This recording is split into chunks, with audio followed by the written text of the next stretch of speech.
When my boyfriend said my pregnant skin couldn't compare to his sister's smoothness, I swallowed my disgust. Later that night, she texted him the room number for their meetup. In the 4th month of my pregnancy, my husband, Marcus Whitaker, and I had a late-night heart-to-heart, promising to be completely honest with each other. The atmosphere was warm and intimate, but then his expression turned serious. He said he slept with my sister, Ivy Langston. The room fell silent and my smile froze on my face. He quickly waved it off as a joke, but then almost casually added, "But Ivy is really beautiful compared to her stomach. It's so flat and soft. I mean, it's obvious, right? A woman who's never been pregnant would have smooth, flawless skin there." His tone was nonchalant, but the look in his eyes was wistful. In that moment, I knew what he really meant. The baby died shortly after birth, and ever since he'd secretly referred to me as a second-hand house when talking to his friends. And it wasn't just a harmless joke. I drafted a divorce agreement and placed it, along with my miscarriage report, on his bedside table. Not long after I left, he lost his mind. That was when he finally remembered the baby I lost 5 years ago was his emo after my latest prenatal checkup. Marcus took me to one of my favorite restaurants. My morning sickness had been relentless, and I had to excuse myself multiple times to run to the restroom. When I returned pale and exhausted, he suddenly broke the silence. "I dreamed of having sex last night," he said. I looked up, puzzled. Since my pregnancy, we hadn't been intimate. The doctor had said my health was too fragile for any strenuous activity. I didn't understand why he'd bring up this topic before I could ask. He dropped the bombshell. What the person was Ivy. Ivy was my sister. We'd grown up together, but after I got married, we drifted apart. As far as I knew, she and Marcus barely knew each other. He said it so casually, then went right back to eating. As if it was nothing. Meanwhile, I sat frozen in place, the words echoing in my mind.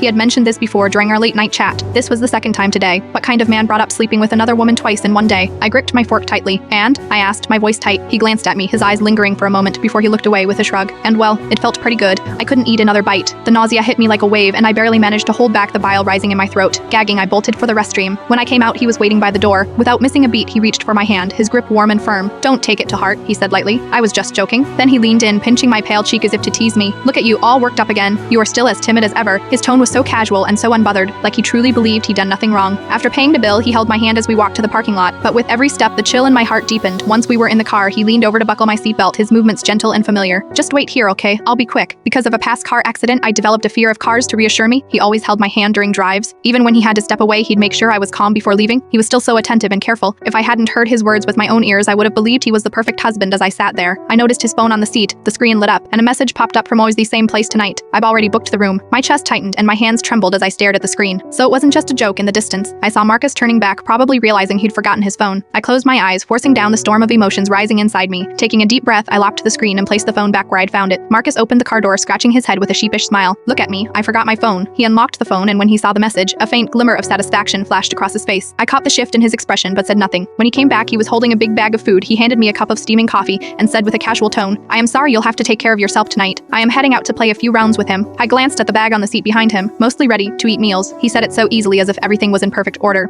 This was how he'd always been, so thoughtful and considerate.